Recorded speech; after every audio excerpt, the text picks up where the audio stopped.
Welcome everybody to this morning session. It's my pleasure to introduce the first speaker of this morning. The first talk will be given by Professor Marklof from the University of Bristol, and we will talk about kinetic transport in the Lorentz gas, classical and quantum. Thank you, Andreas. It's a great pleasure to be here. Thank you for the invitation in sunny Bonn. Today is the hottest day, yes? Or is it tomorrow? We don't know. We'll see. So I will talk about the Lorentz gas, which, as you know, is one of the fundamental models of kinetic transport. And I'll cover both the classical and quantum aspects, since this is something I've been thinking about over the last few years, and because it fits into the topic of the meeting. Usually I talk about one or the other, depending on the audience, but here it's good to have both camps here. So what's the Lorentz gas? I think to this audience I don't really need to explain it. We fix a set of scatterers in RD, and I call the location of the scatterer centers the points at P. The scatterers we assume are open balls of radius r. The particles that fly in this fixed array of scatterers are point particles, and they are assumed to be non-interacting. And crucially, for all I'm going to say is I'll also assume that there are no external fields. I can say nothing about the case of external fields in what I'm going to explain to you. So without external fields, of course, this means each test particle moves with constant velocity between collisions. And we assume that the scattering is by specular reflections. So this is, of course, Lorentz's original assumption in 1905, following Boltzmann's ideas that we think of hard sphere scatterers. But actually our theory will also apply to soft potentials, provided they're spherically symmetric and have compact support. So that's the classical setting.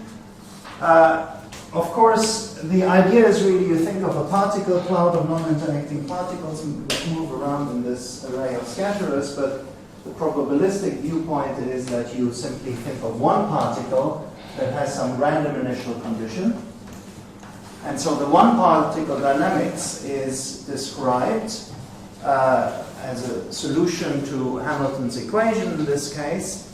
And what we're interested in here is to derive microscopic transport equations.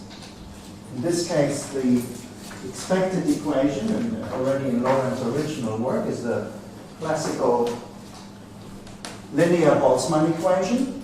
And in order to see these macroscopic phenomena, we have to rescale space and time appropriately. That's the Boltzmann-Grad limit that most of you will be familiar with. So what is that? Well, we want to shrink the scatterers. We want to go into a low density regime, so the scatterers will be very small relative to their separation. The scattering radius is r.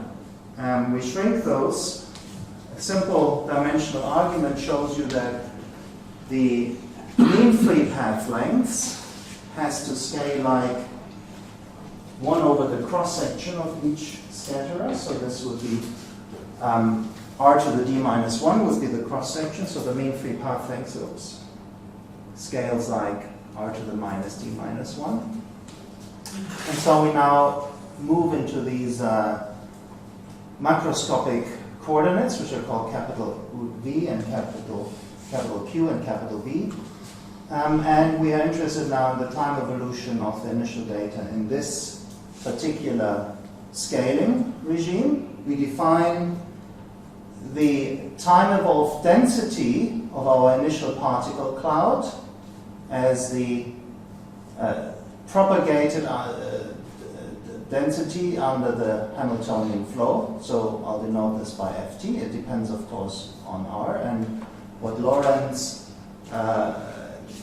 derived using the standard Boltzmann heuristics is that this time-evolved density should converge to a solution of the linear Boltzmann equation, which I've written down here.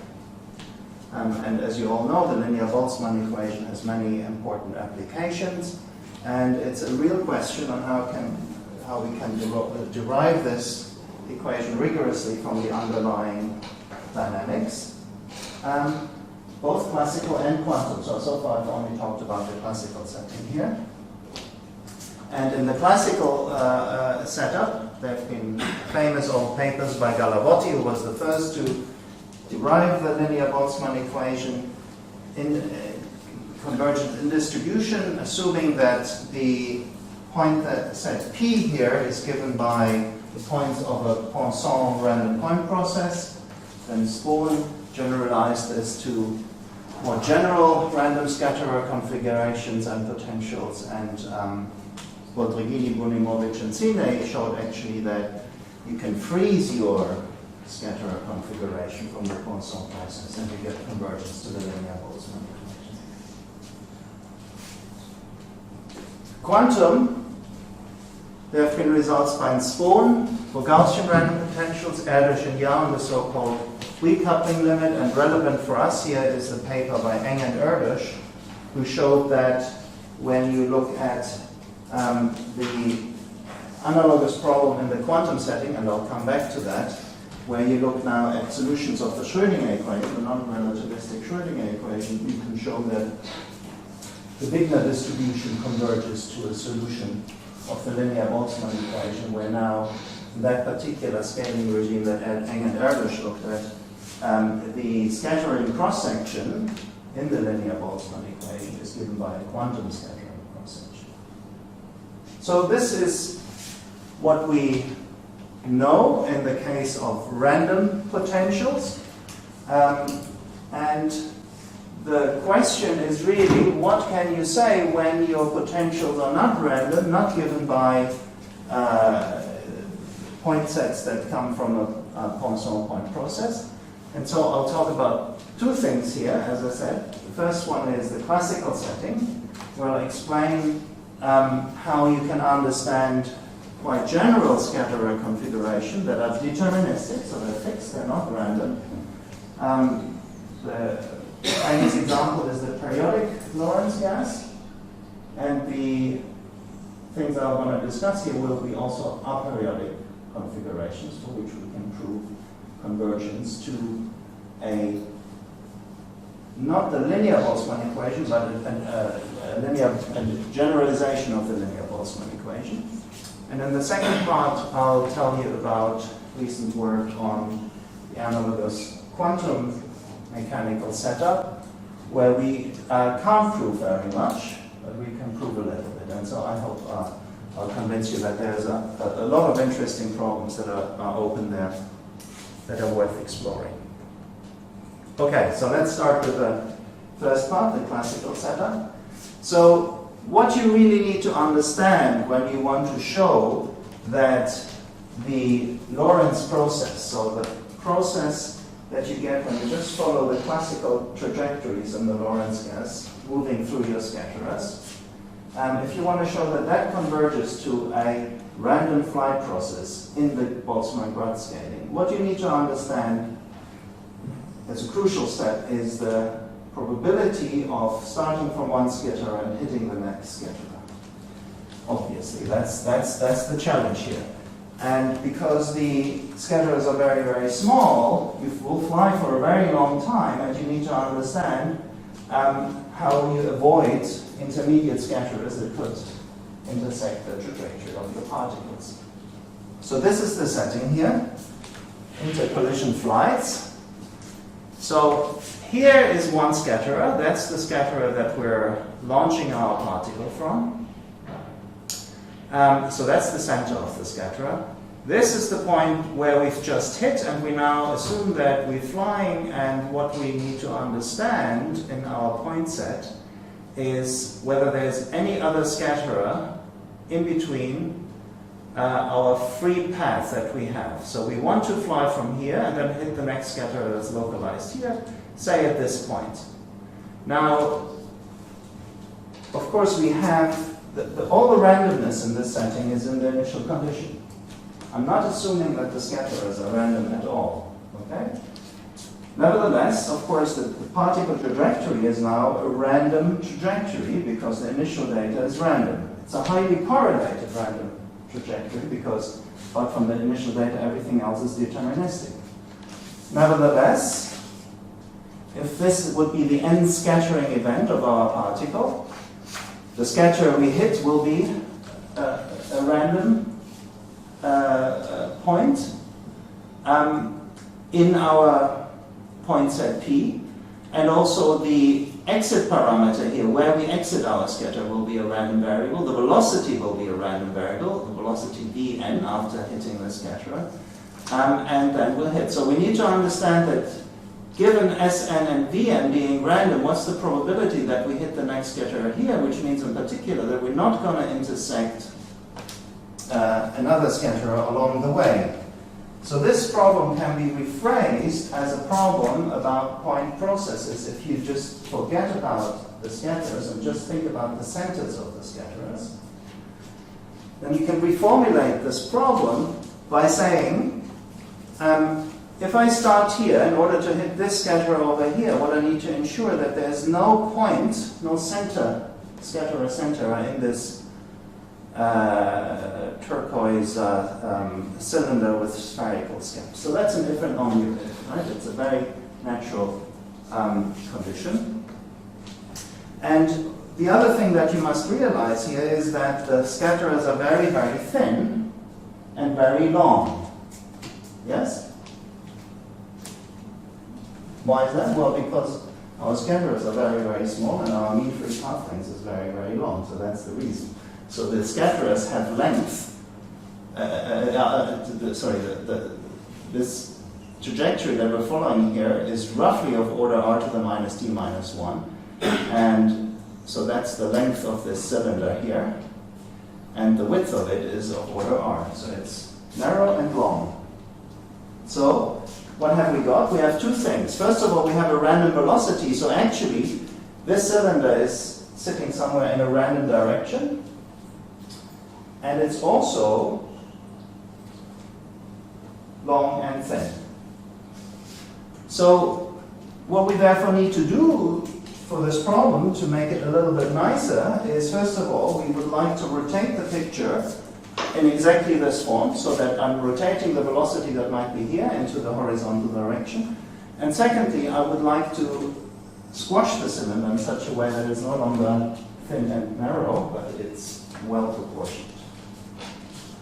Now, this is done just by, of course, a linear transformation. So one of them is a rotation matrix RV that maps our velocity vector v to the horizontal unit vector. Remember, I've assumed that all my velocities have length 1, so that's why this is an SOD. And secondly, I'm going to apply this stretching matrix.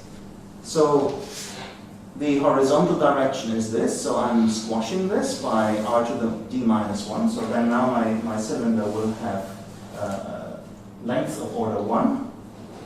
And here I'm blowing up all directions that are orthogonal to the directions in which I'm flying. And what you then get is you get a nice proportioned object. And now we want to understand whether, given that there are 2 points at the edges of this object, there is no point in the middle. So that's a natural question to ask of a random point set, right?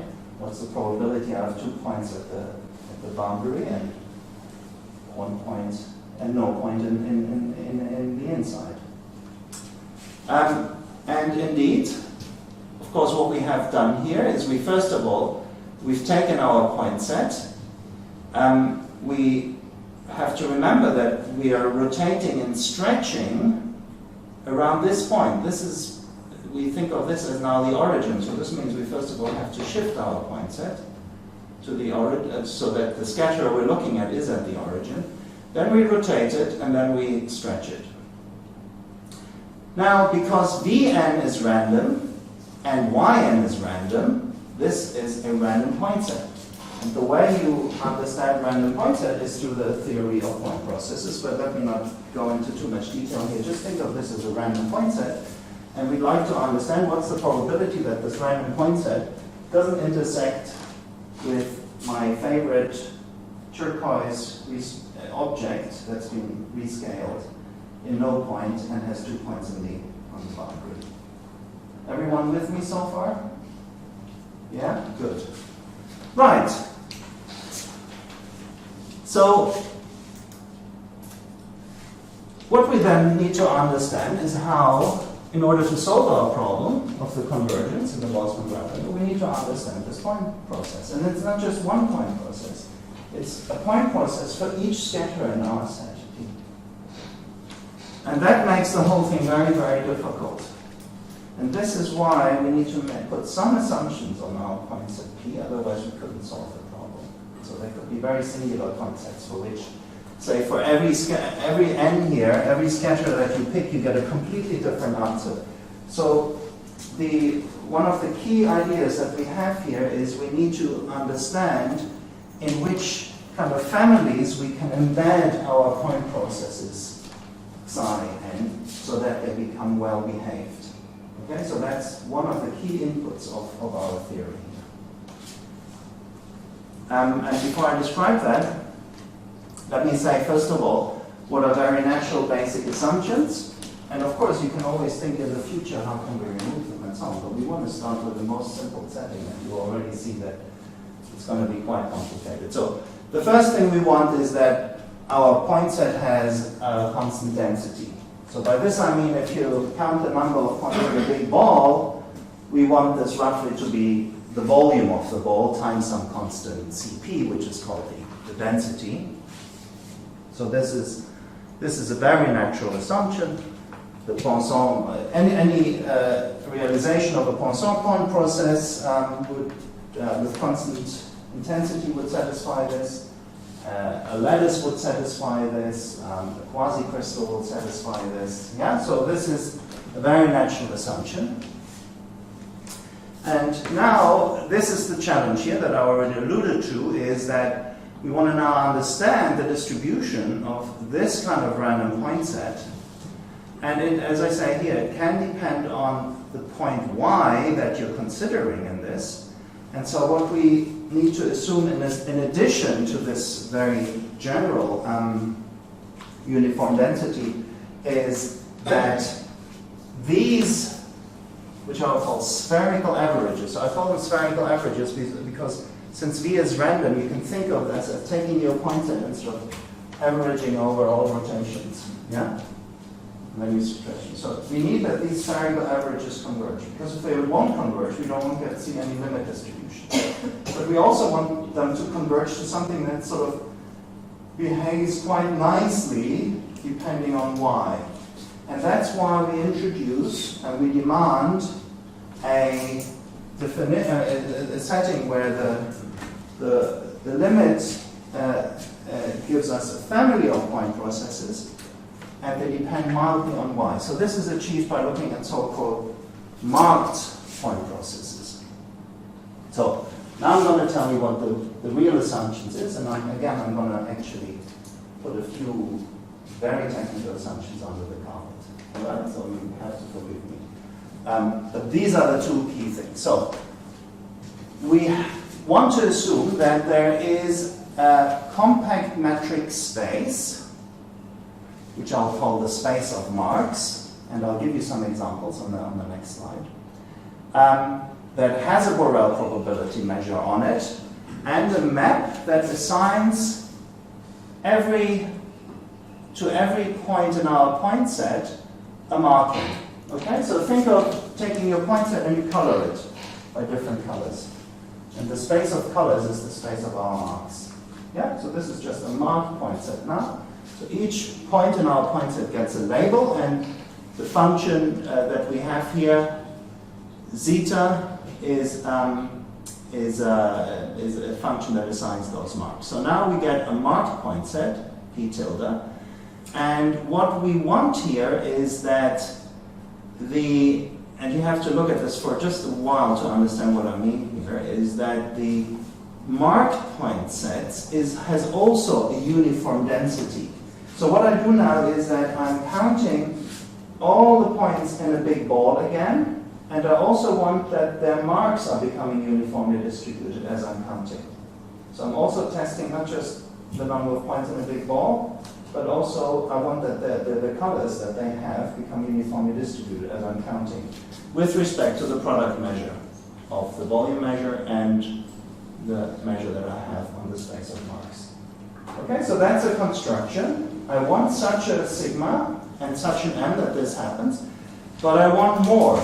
I also want that when I now start with my marked point set, and I do my spherical average, that converges. So what this notation means is basically it just acts, you're just acting here on the RD component of my point set, and the marks are unaffected, and what I want is that in distribution, this converges to now a family of point processes that of marked point processes in this way. So if you are confused for the time being, you can just forget about the marks. That's okay. So then really nothing has happened. All I've said is that we have uniform density and that we have convergence of our point set. Then the next step you need to think about is, okay, so what could happen is that actually I want to have my marks, but a nice example of marks is where you just give every point in your point set a different color. Okay? So you just give every point set a different color. It won't be a very nice compact metric space if you do that. Yeah?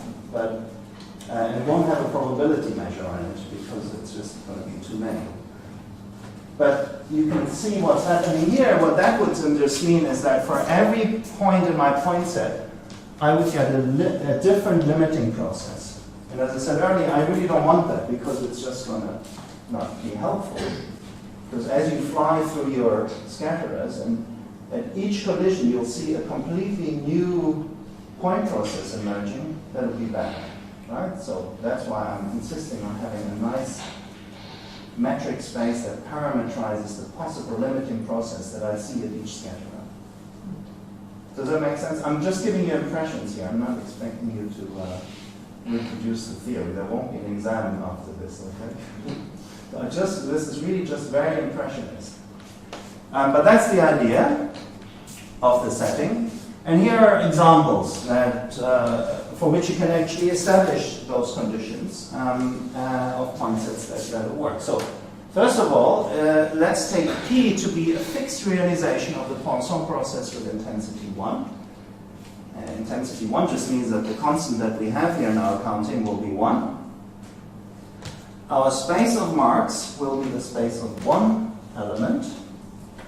That's means there's no need to color. But already here the proof that we have convergence of the spherical average is actually non-trivial.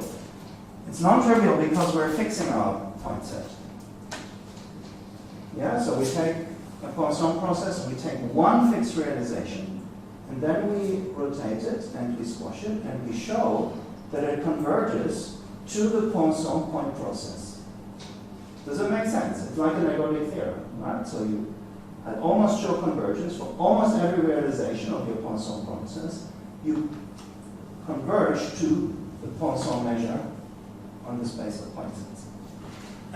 So already that is non-trivial. We need to actually work, and we use some ideas of the paper by Bodrigini, Bonimovic, and Zine that I mentioned earlier, where they proved convergence of the Lorentz process for a fixed realization of the Poisson process. But we don't use everything in the paper.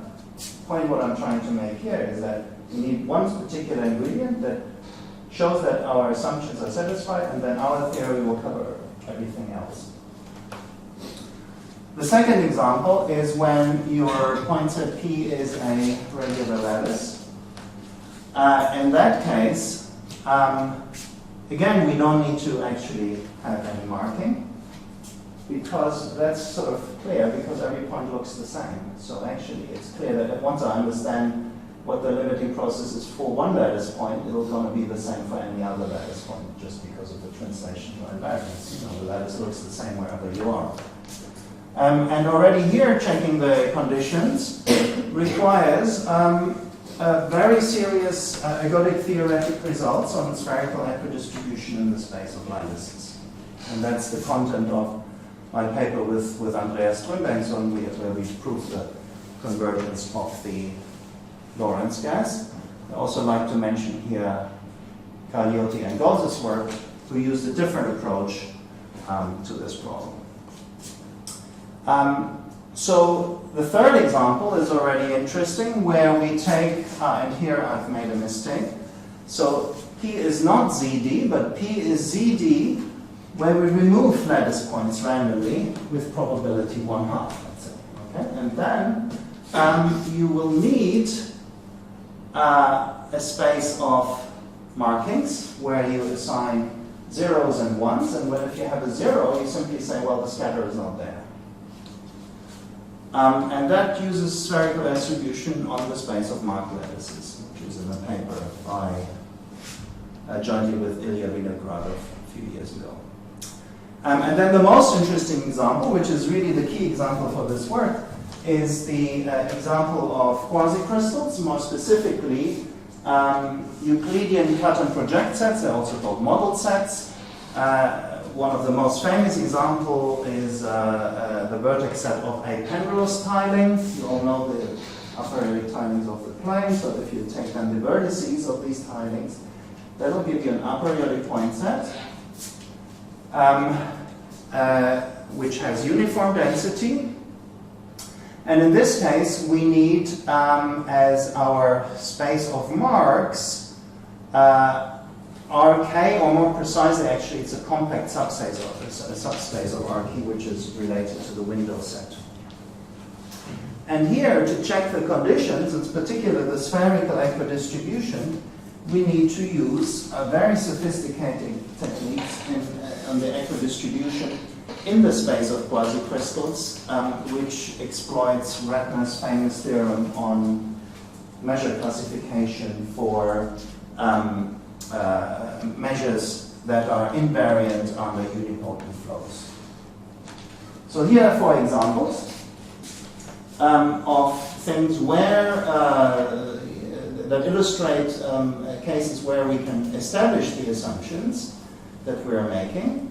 And so now what are the consequences? Well, the consequence is this theorem here, where we can show that provided we have uniform density and spherical equidistribution for a suitable mark point process, we'll obtain the convergence to a limit of the Lorentz process under the Boltzmann-Grad scaling. So let me quickly go through this. So, and as I said, in the case when we have a regular lattice, this was already known in the work with Andreas Strombergsson in 2011, and also it was known in the case of a Poisson process in the work of Boldregini, Bonimovic, and Sinai. So, if P satisfies the above assumptions and some more assumptions that again we have verified for those examples, then for every time we find a family of linear operators, LT, so that the time-evolved density for fixed R converges in the limit R to 0 in those macroscopic coordinates to the time-evolved density under this limiting family LT. Now, the interesting fact here is that the limiting family LT does not form a semigroup, and that was already observed in the case of lattices. The first to observe this was Poisson and Boltz. And so this means in particular that we cannot expect the linear Boltzmann equation to hold, because the linear Boltzmann equation is a partial differential equation or integral differential equation, and so its solutions will be governed by a semigroup. Now, what's the way out of this? Is to, as you know, the theory of Markov processes. If you don't have a Markov process, you can try to find an extension of the state space so that it becomes Markovian, and this is indeed possible here. And what is new, and this is really where you see the marking of the points that comes in. The limiting equation now knows about the marking that we had to find. Let me just recap. So we start with a point set P.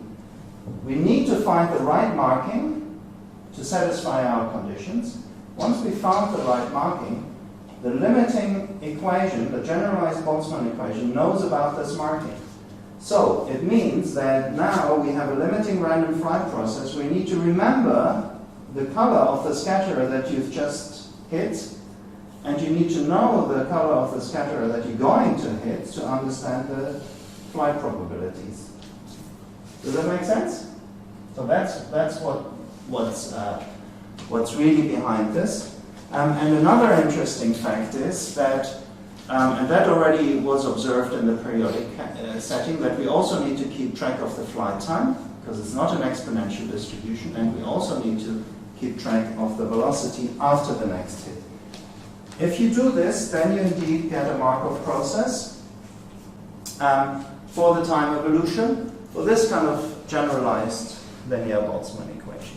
And as I said, the new input compared to the periodic setting is here really that we now, in this most general case, also need dependence on the color, but that's it. So that's the other important message. It's not clear at all, a priori, that you should be able to find a Markov process with finite time memory. Yeah? So here, it's really a Markov process, if you look at the discrete evolution, that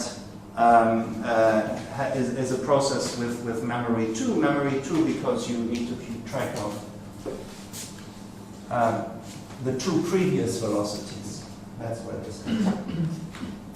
Okay, so I hope I'll give you some impression here how we can derive rigorously for a large class of scatterer configurations, including the Penrose timings, convergence to a generalized linear Boltzmann equation.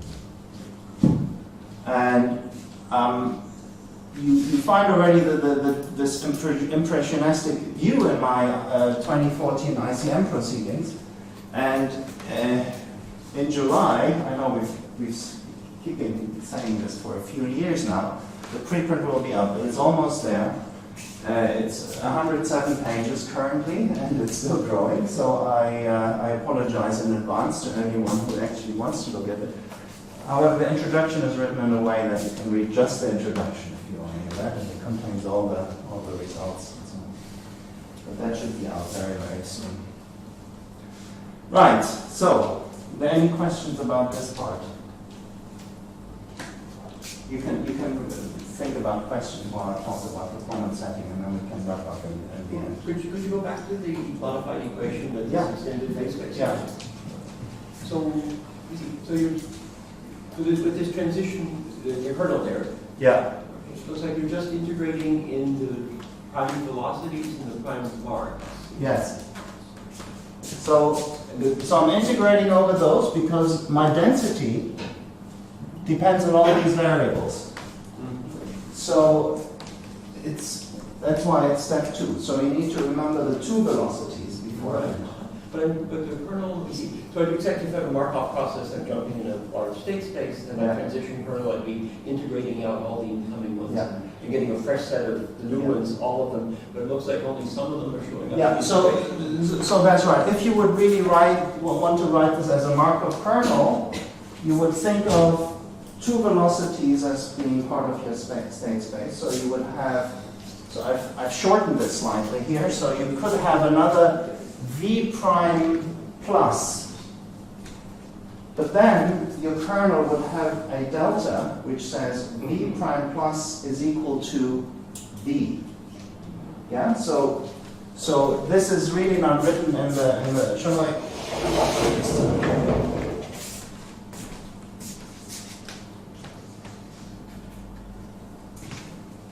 So if you write it as a Markov kernel, you could write it as V prime, theta prime, V prime plus, psi prime, and then here you'd have V zeta v plus, no, I've mixed it up. I should have written it this way, right? Make it all consistent.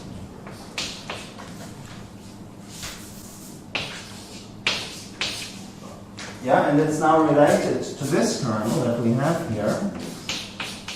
So the P naught, I'm not going to write it all down, but you now want to have that V prime plus is equal to V.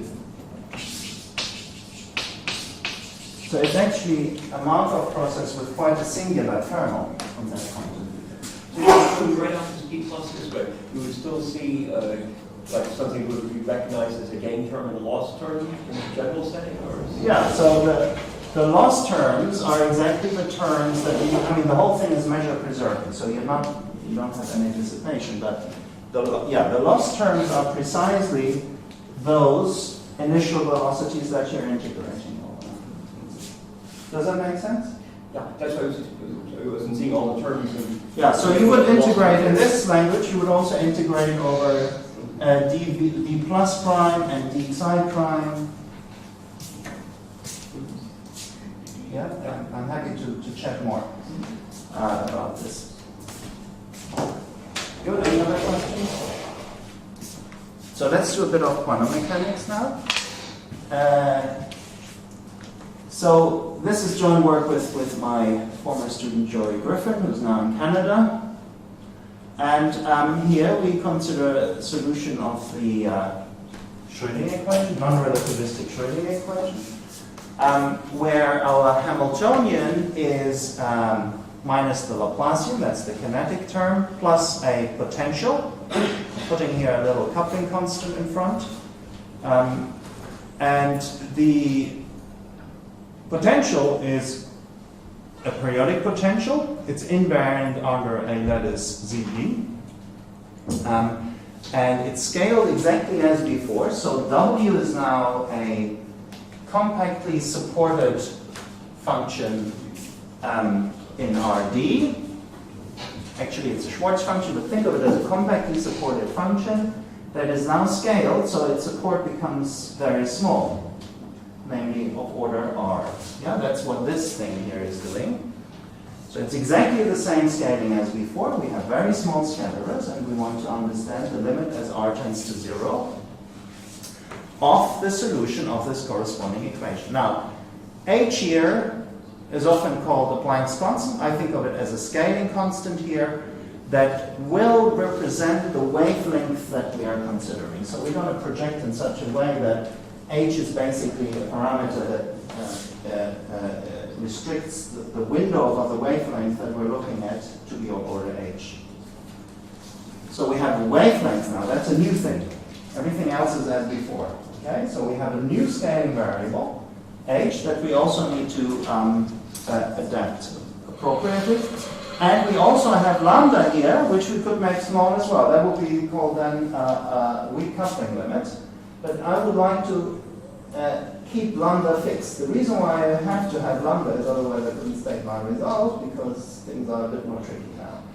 So lambda is the coupling constant, one variable that we have in addition, and H is, in a sense, the wavelength. So this is roughly the picture that we have. We have very localized potentials, distance 1 apart, because that's our lattice.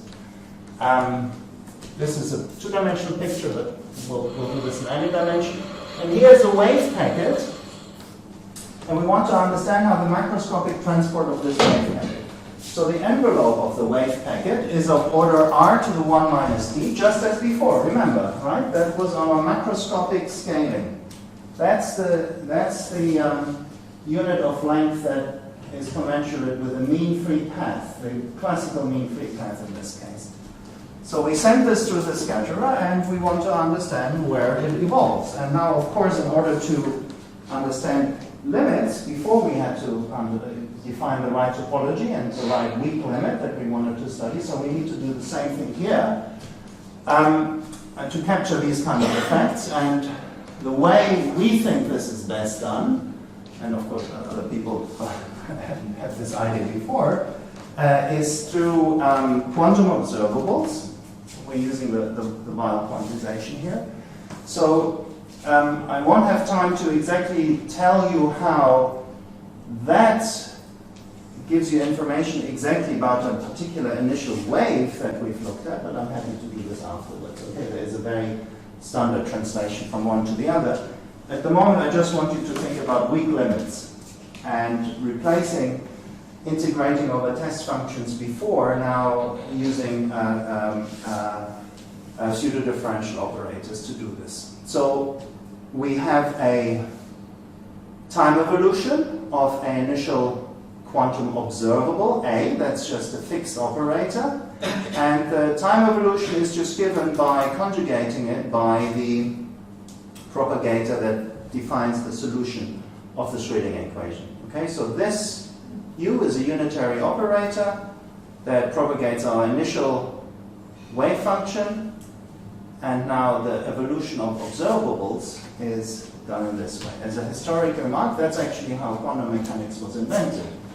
Heisenberg was the first to write down quantum mechanics in the beautiful North Sea island of Helgoland, where he went because he was suffering from hay fever.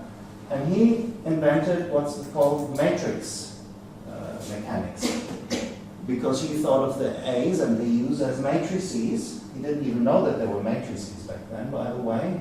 I think Born or someone explained to him, actually you're doing matrices. So he wrote down everything in terms of algebra.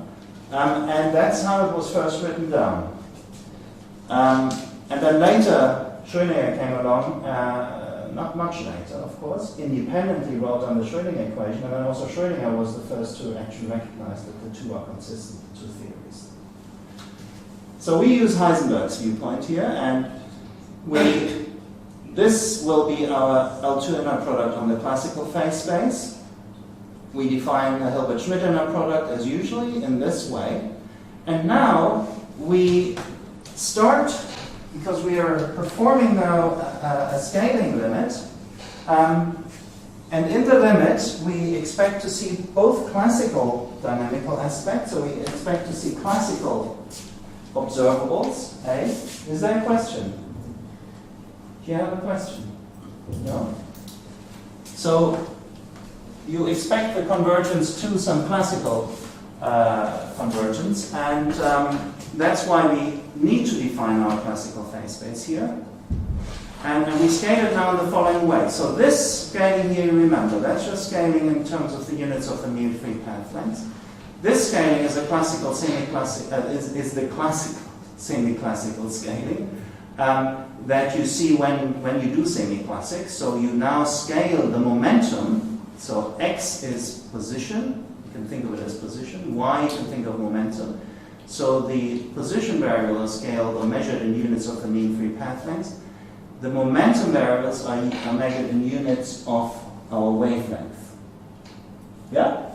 That's what this scaling now does on the classical phase space. And now I quantize my classical observables by taking my observable and applying this integral transform. That's the Weil quantization. That defines me now a linear operator on acting on L2 of RD. And having that, we now plug in these Boltzmann-Grad semi-classically scaled variables. And we hope that if we now look at this object,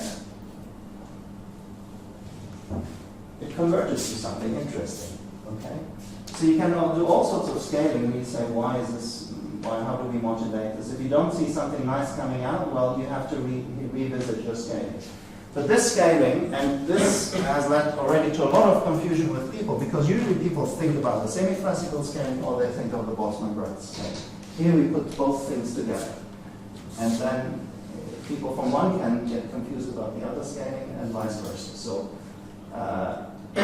I'm not sure I can convince you in these 5 minutes here why that scaling is the right one.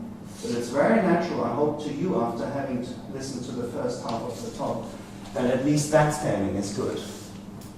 And if you are a semi-classical analyst, microlocal analyst, then you will also believe that this scaling is good. And now you just need to agree that both theories taken at the same time make sense. This is the scaling of Eng and Erdős or different? This is exactly the scaling of Eng and Erdős, but they haven't presented it that way. So they were talking about Rossini distributions of Wigner functions, but it's exactly that scaling. But so for you, lambda is fixed. Lambda is fixed in all of this. You could decide to not fix lambda, but the effect of that then would be that you would have to put a lambda scaling in here, right? Because you apply lambda. Would it be possible to explain in simple terms the scaling using the de Broglie length and the particle radius and the mean free path? Yeah. What is exactly the Well, this is the h exactly determines the Boyer wavelength, right? And how does it compare with the particle size and the mean free path? Yes. So at the moment, so what I'm going to do in a second, I'm going to correlate the wavelength or the Boyer wavelength with the scattering radius because we have too many variables at the moment, right? So in order to take a scaling limit, we now need to fix this. But at the moment, I haven't done that. I just wanted to sort of convince you that both are of independent, have an independent justification, and now we can couple them, and that's what I'm going to do now. I hope I've written it somewhere. Yeah, okay, so, actually it happens, that's interesting. So you asked exactly the right question. I should write this very big here. So what I'm assuming now is that my wavelength, h, is exactly r. It doesn't have to be exactly, it has to be of the same order of magnitude for this theorem to hold. Okay, so, or this conjecture to hold. So what this conjecture says is that just as in part 1, there is a limit. There is a family of linear operators on the classical phase space such that for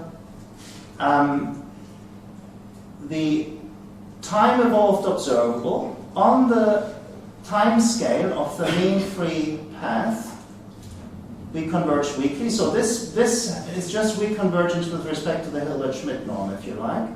So you have a nice initial condition, you have a nice test observable here, that this converges to a limit.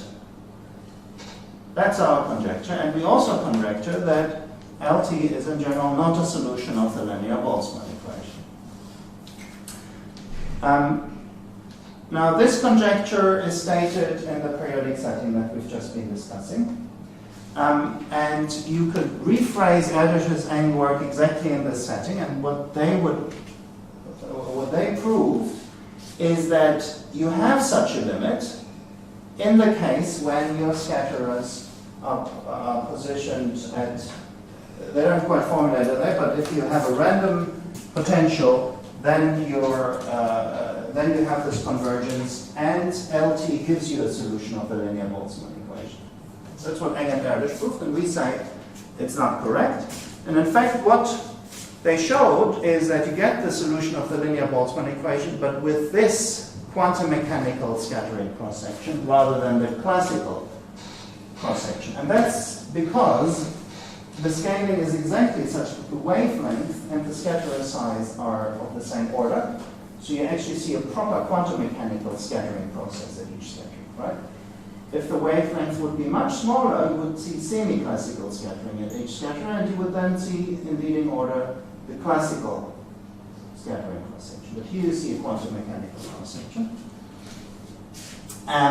And the main result of our paper with Jory Griffin is, well, we can't prove our conjecture, but we can identify the first two terms in the expansion in the coupling constant. So now think of making a formal expansion in lambda, right? We can't do it, so we can't do it. So what's the next best thing we can do is approach the problem perturbatively in lambda. Even though I think of lambda as being fixed, we can nevertheless write down a perturbative expansion and just compare term by term whether we get the right answer. And so if you do this, well, you also want to expand your limiting operator into a formal power series, which is what we do here. And let's just define a limiting operator with these two terms in the series expansion. And what is sort of the striking feature here is that if the terms have this shape, they're actually consistent with the linear Boltzmann equation. So anyone of you who's worked on the linear Boltzmann equation, you probably have done an expansion like that and you recognize this. Where the sigma 2 here is the first term in the Born series of the quantum scattering cross-section. And so this is our theorem now. It basically says that you can take the limit as r tends to 0. Again, h is equal to r. And you can identify the first two terms. Now, when you look at this theorem, I really would encourage you just forget about this term. We wanted a rigorous result here with proper error terms and so on. We actually treated lambda as a variable. But I'd like you to think of this as a formal power series expansion in lambda, first of all. So just forget this term. So just say, the left-hand side is a formal power series expansion in lambda. And what this says as one statement is that term-wise, the first three terms in this expansion converge to the terms that you would get from the linear Boltzmann equation. A lot of people were confused. But that's, is it clear? So on the left-hand side we have an object. We expand it formally in a power series of lambda. This theorem tells you that the first, second, and third terms, so up to second order, these terms converge to the answer that you would get from the linear Boltzmann equation. Now, why did I conjecture that the linear Boltzmann equation is not a solution of the full power series? Well, that's because we have a heuristics, and that shows that the fourth order term in this formal expansion is not consistent with the linear Boltzmann equation. So what is the conjecture? I'll tell you in a second. This conjecture just says it's not a solution. I'm not giving So what you do is not evidence for a conjecture, it's evidence for you prove that two terms are fine. Yeah. So it's exactly. So what I've given you is evidence for the first part, convergence. I've proved convergence of the first two, and I haven't given you any evidence for the second part. Now, okay. So here is the first of all the way the proof works, and that will explain how our heuristics works, and that's why that the heuristics will be the only evidence that we have for the second part of the conjecture. So we use a classical. I have to speed up a little bit. 1 minute left. Yes, Chair. We have 5 minutes. 5 minutes. Yeah, Okay, stop there. Okay. Sorry. I will nevertheless. I won't slow down. So we use the classical approach, Floquet-Bloch decomposition, which is the foundation of solid-state theory. But those of you working in solid-state theory, usually you think, oh, these problems, they're all solved, they're all done. But the problem is here in this particular scaling, all the bands, they move together, and you have to treat them uniformly. So this is a highly non-trivial problem. Nevertheless, we use the Floquet-Bloch decomposition to reduce our spectral problem to a spectral problem on a torus with quasi-periodic boundary conditions. And alpha here will be the Bloch vector that describes the quasi-periodic boundary conditions. It's written down here. Then we actually, so in order to then go back from the Bloch decomposition to the original problem, you would have to integrate over alpha, all the Bloch vectors, right? But we actually prove now a stronger theorem, which works for fixed alpha, so without integrating over it. Under suitable Diophantine condition, I'll come to that. So then, once we have this for fixed alpha, we use perturbation theory. So Duhamel expansion And a key step then to prove the convergence of the respective terms in the expansion is in the second order term. That's the first non-trivial term. So the zeroth order term is trivial. The first order term is standard asymptotics. It's basically Riemann summation that you're using there. And the first non-trivial term is the second order term. And what you need to understand there, if you think about what's actually happening when you go to the second order term, you get expressions that involve your free propagator u and u minus, or u0 and u0 to the minus 1. So you get differences between the eigenvalues of the unperturbed system. Now the unperturbed system is just the Laplacian on a torus, and these are the eigenvalues of the Laplacian on a torus. And so you now need to understand the distribution of differences between the unperturbed eigenvalues. And this is a very hard problem in this particular scaling regime. So in the standard approach of Floquet-Bloch theorem, you have your resonant terms, and you separate them out, and you deal with the other terms in the standard way. Here, every term is resonant because they're all very close to each other in this particular scaling regime.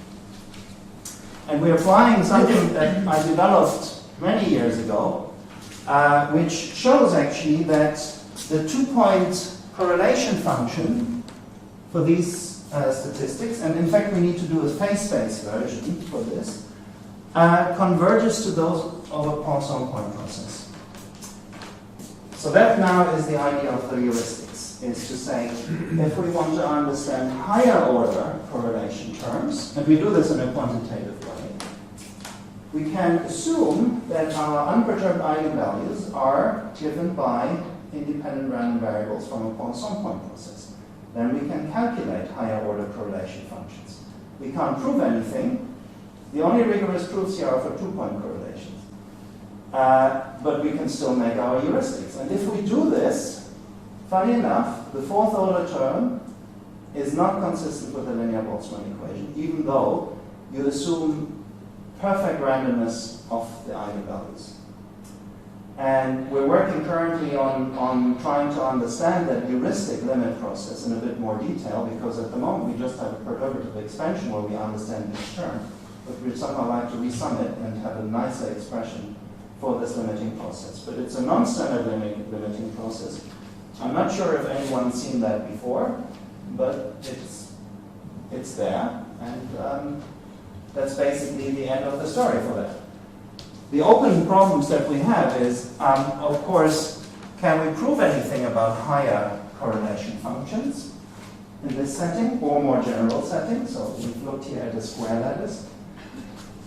What's next on my list is to look at this for more general lattices, for more general periodic point sets, and at least understand as much as we can rigorously there.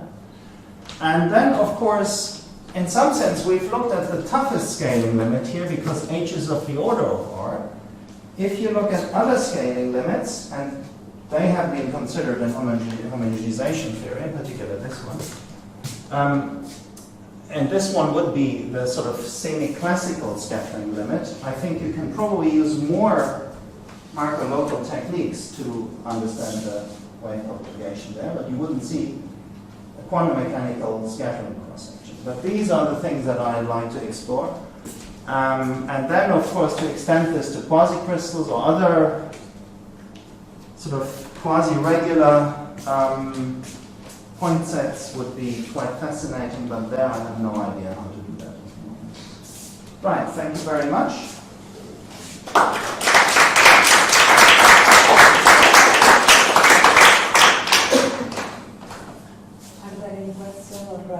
Comments?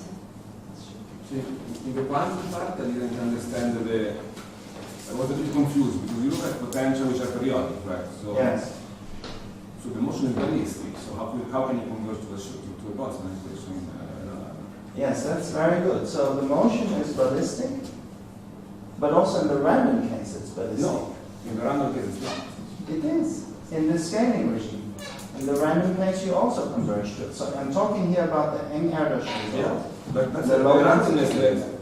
the randomness produce what physics call weak localization, which make, I mean, at least this is how I understood it. I mean, weak localization, which makes you go slower and you don't go ballistic, you go according to a Boltzmann equation and you limit to a hidden. Okay, so okay, I see now what you mean. You mean by ballistic. So I'm still talking, I'm still calling this ballistic because you still move for positive proportion of your time along straight lines.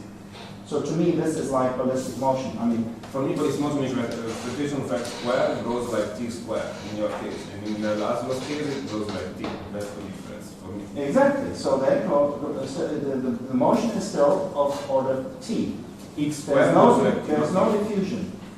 No, x goes like square root of t. X squared goes like t. That's No, only when you go into the long time limit, where you see, okay, so we're talking about two different limits here. The Boltzmann-Grad limit gives you a linear motion in t, and if you then take the long time limit in that scale, then you see diffusion. Yep. That's correct.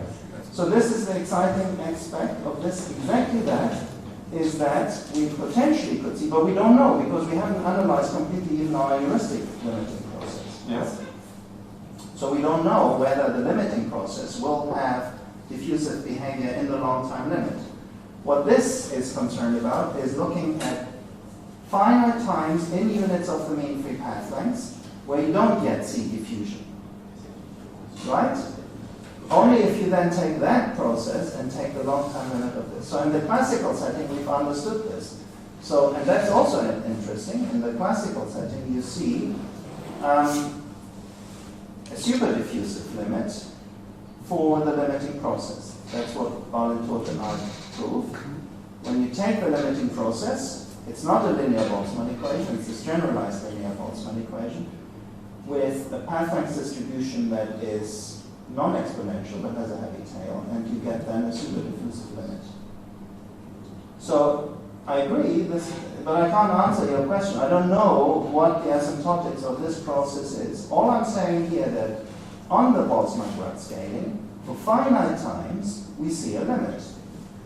If this process then has a diffusive limit or a super diffusive limit, or indeed ballistic motion, I don't know. But it's very different from the standard solid state approach because we have this very, very low density scaling here. So on those long time scales, you can generate potentially diffusive motion. It's a very singular limit, right? Yeah. So it could be non-ballistic in your way of phrasing it. I would have guessed that the randomness is what makes the difference, but maybe I don't know, maybe that's good. But I see what you're saying. yeah, but the randomness that comes in here is of a different nature, right? So I think it always helps to think about the classical setting, where when you make the scatter small, so when you have the classical Lorentz gas with fixed scatterers, of course you have hyperbolicity. Yes. And so you see diffusion and super diffusion. When you make the scatterers very, very small, the hyperbolicity is concentrated on the scatterers, and there's a competition between the free flights and the scattering. So it's again not clear at all who wins this competition. Is it the free flights or is it the hyperbolicity of each scatterer? Right? So also there, you could say, well, what Potential is periodic when the motion is ballistic. I mean, exactly. So now, they are, that's no. Yeah. Maybe it was some. yeah, but to close this off, and that will be my last word, is now in the quantum setting, you have the semi-classical regime, right? The semi-classical regime will at some point know about the classical motion. So there will be certainly some regime of scaling where you see diffusive behavior in the quantum setting if you go into the right semi-classical regime. If we have already hit this here by taking h equal to r, is not clear. Certainly when h is much smaller than r, at some point you will see diffusive behavior. This is a scaling regime that hasn't been explored.